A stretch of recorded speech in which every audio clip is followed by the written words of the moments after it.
இல்லைன்னா நாங்க யாரு கூட கிடையாது தடிச்சுதாங்க போட்டிடுவோம். இன்னொரு பக்கம் வந்து தேமுதிக பாமக எல்லாம் வந்து தாவேகா கூட தான் இணைஞ்சு இன்னொரு மாற்று சக்தியா வந்து நிக்க போறாங்க அப்படின்ற மாதிரியான அந்த தகவல் ஓடிக்கிட்டு இருக்கு. இதையெல்லாம் தாண்டி எடப்பாடியோட முழு விருப்பம் டிவிகே விஜயுடன் கூட்டணி அப்படின்றத வந்து ஆணித்தரமா இருக்காரு.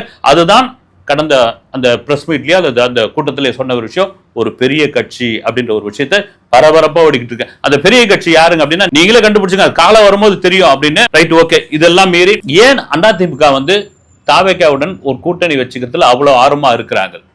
அதுவும் பாத்தீங்கன்னா எடப்பாடி பழனிசாமி தொடர்ந்து எல்லா கூட்டங்களிலும் வலியுறுத்தின்னு வர விஷயம் என்னன்னா, ஒவ்வொரு ஊரா வந்து அவரும் கட்டுக்கடங்காத கூட்டம் வந்துகிட்டு இருக்கு.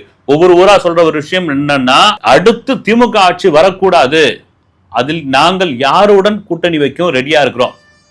அதுவும் என்ன சொல்றாரு, விழுப்புரத்துல ஒரு மாநாடு நடத்துறதுக்காக நீங்க அனுமதி கேட்கறீங்க, கம்யூனிஸ்ட் கட்சிகளே உங்களுக்கு அனுமதி மறுக்கப்படுகிறது. திருச்சியில ஒரு மாநாடு நடத்துறதுக்காக விசிகா நீங்க அனுமதி கேட்கறீங்க, உங்களுக்கு அனுமதி கொடுக்க மாட்டேன்றாங்க. விசிகாவுடைய கொடிக்கம்பத்தை திறக்க விட மாட்டேறாங்க. இப்படி ஒரு அவமானத்தோட நீங்க கூட்டணியில இருக்கணுமா, வாங்க எங்க பக்கம்ன்றாரு. வந்து யாரா இருந்தாலும் வாங்கன்றாரு. அதை தவிர பாத்தீங்கன்னா அதிமுக குறிப்பாக எடப்பாடி பழனிசாமியுடைய ஒட்டுமொத்த கவனமும் வந்து விஜய் மீது, டிவிகே மீது இருக்கு.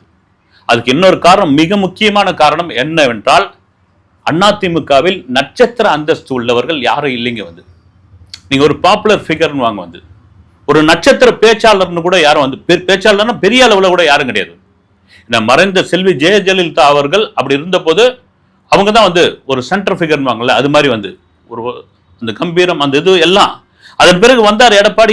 இப்ப பேசுறது கூட நிறைய விமர்சனங்கள்லாம் ஆகுது. நல்லா தான் பேசுறாரு, இது பண்றாரு. வந்து ஒரு பேச்சுல ஒரு சுவாரஸ்யம் இல்ல, ராஜதந்திரமா பேசல. அப்புறம் யார் தான் அதிமுக போய் நின்னா யாருக்கு வந்து அப்படி கை தட்டுவாங்க, இது பண்ணுவாங்க. நட்சத்திர பேச்சாளர்கள் இருக்காங்க, சில ஜூனியர் ஆர்டிஸ்ட்லாம் இருக்காங்க, யாரும் இல்ல. விஜய் மாதிரி ஒருத்தர் நமக்கு கூட்டணி கிடைச்சா எப்படி இருக்கும் அப்படின்னு தெரிக்க விடும். விஜயே வந்து அதிமுக வேட்பாளருக்கு இந்த 2 விரலை எப்படி காமிச்சு ரெட்டலைக்கு ஓட்டு போடுங்க அப்படின்னு சொன்னா அடுத்த எம்ஜிஆர் அதைத்தான் எடப்பாடி பழனிசாமி விரும்புகிறார்.